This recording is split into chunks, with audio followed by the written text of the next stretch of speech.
Everyone, আমি positive human. হ্যাঁ, জানি এই রেস্টুরেন্টটা দেখার পরে অনেকেই নাক সিটকে বলবে অনেক নোংরা, কিন্তু তাতে আমার যায় আসে না। তার কারণ এখানকার নান হচ্ছে সব থেকে ফেমাস। তো এই নানটা খাওয়ার পরে আমরা কোথায় যাচ্ছি, এত ভিড়।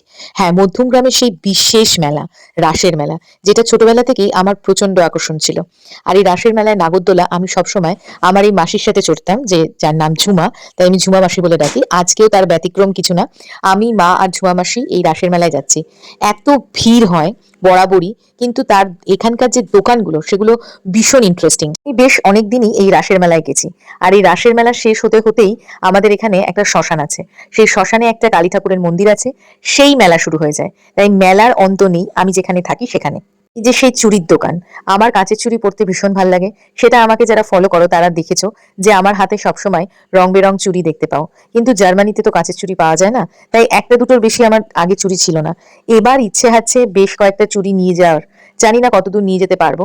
দেখো চুড়িগুলো কি সুন্দর, কোনটা ছেড়ে কোনটা নেব। আর এই রঙের খেলায় আমার চোখ যেন হারিয়ে গেছে। আপনাদের কেমন